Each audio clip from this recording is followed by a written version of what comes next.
Magandang araw! Ako si Teacher Marian at ako ang magiging guro mo sa aralin natin ngayon sa mathematics.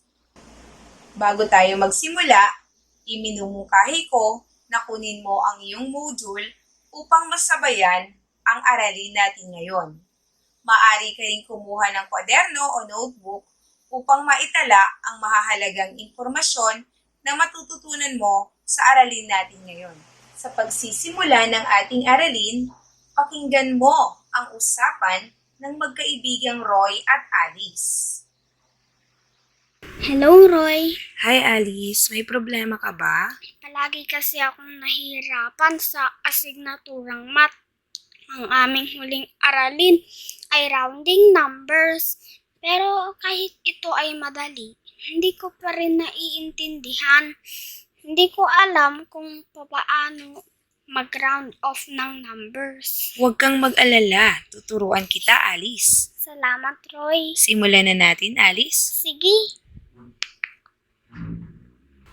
Gumagawa ang aming imprenta ng 6,475 na newspaper araw-araw. Paano natin ito ira-round off sa nearest thousand? Maari natin itong i-estimate. Ang 6,475 sa pamamagitan ng pag-round off sa pinakamalapit na libuhan. Maaari tayong gumamit ng number line. Tingnan mong mabuti. Tingnan natin ang number line ni Roy.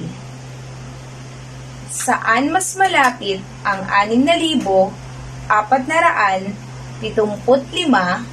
kung ito ay ira-round off sa pinakamalapit na libuhan?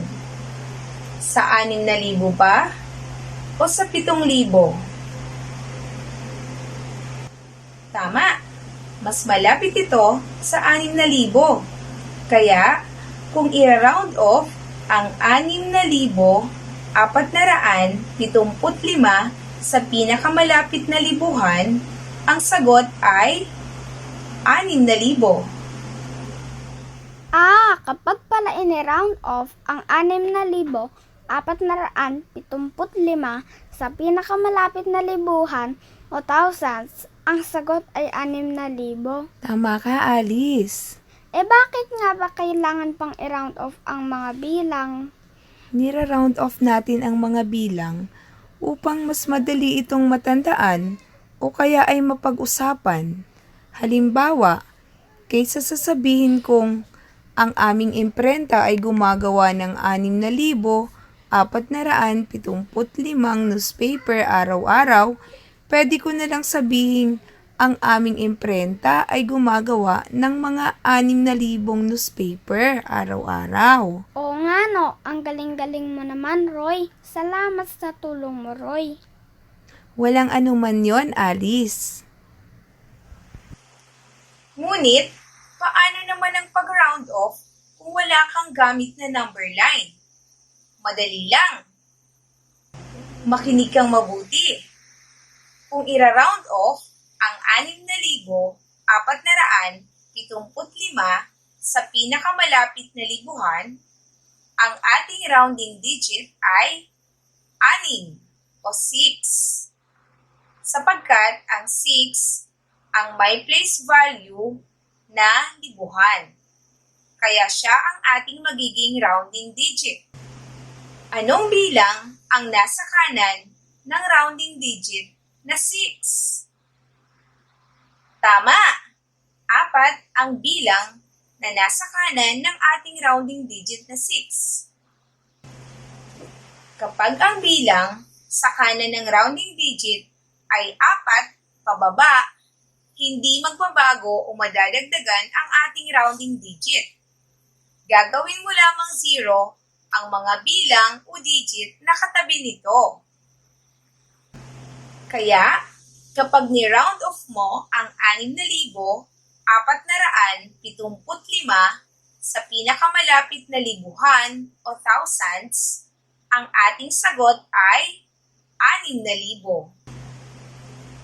Subukan naman natin ngayong i-round off ang 6,475 sa pinakamalapit na sampuan o tens.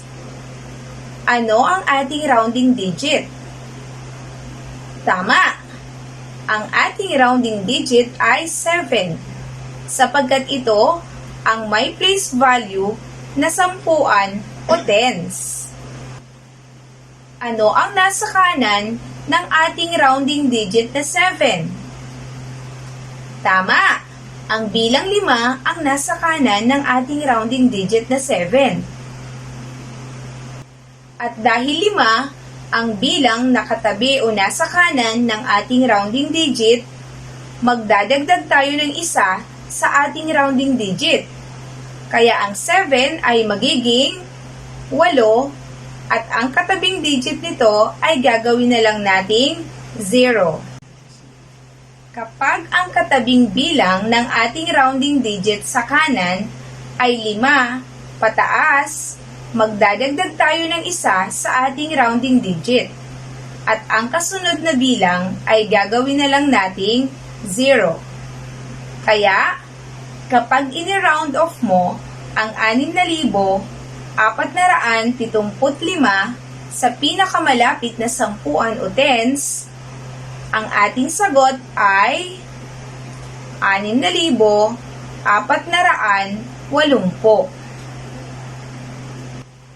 Madali lang ba para sa iyo ang aralin natin ngayon? Subukan naman nating i-round off sa pinakamalapit na sandaanan o hundreds ang bilang na 6,475. Ano ang ating rounding digit? Tama! Ang bilang 4 ang ating rounding digit, sapagkat ito ang bilang na nasa place value na hundreds o sandaanan. Ano ang bilang na nasa kanan nito? Tama ka ulit. Ang bilang na nasa kanan nito ay 7 o 7. Ano ang gagawin natin? Tama. Magdadagdag tayo ng isa sa ating rounding digit na 4. Dahil ang katabi nito ay 7. Kaya, kapag ang 6,475 ay ini-round off sa pinakamalapit na hundreds o sandaanan, ano ang ating magiging sagot? Tama! Ang ating sagot ay 6,500. Naunawaan mo ba ang ating aralin? Mas madali na ba sa iyo ngayon ang mag-round off? Upang maunawaan mo pa, tingnan mo muli ang number line. Saan mas malapit ang bilang na 260?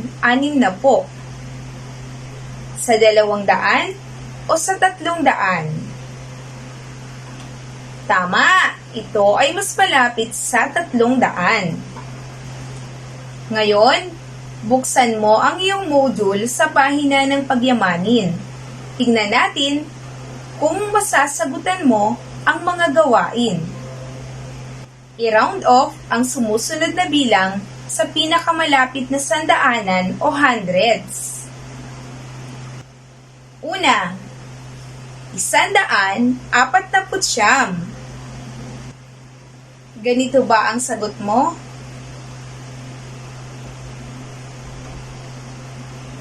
Pangalawa, 304. Tingnan mo muli kung tama ang iyong sagot. Pangatlo, 576.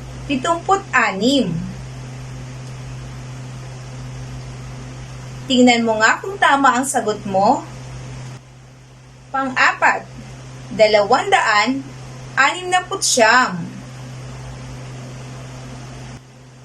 Ano ang iyong sagot? Tingnan mo nga muli kung tama ang sagot mo.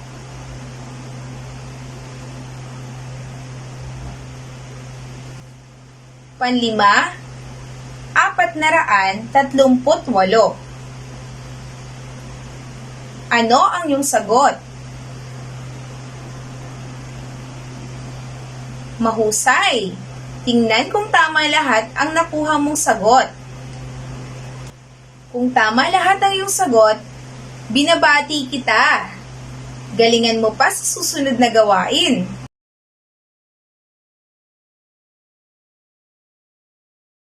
I-round off ang sumusunod na bilang sa pinakamalapit na libuhan o thousands. Unang bilang, 2,345.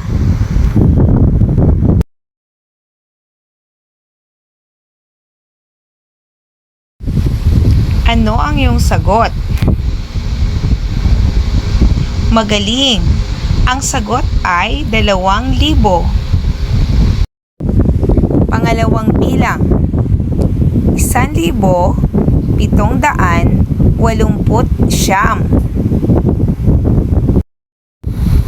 Ano ang iyong sagot kapag ini-round off ito sa pinakamalapit na libuhan o thousands? Mahusay! Ang tamang sagot ay 2,000. Pangatlong bilang, i-round off sa pinakamalapit na libuhan ang 3,874.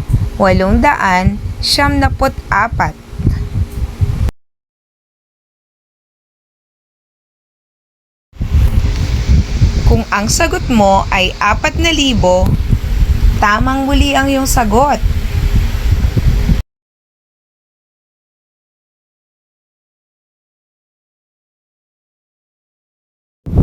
Pang-apat na bilang, ano ang sagot kapag ini-round off mo sa pinakamalapit na libuhan o thousands ang 5,452? Magaling! Ang tamang sagot ay 5,000. Panlima, i-round off sa pinakamalapit na libuhan ang 4,788.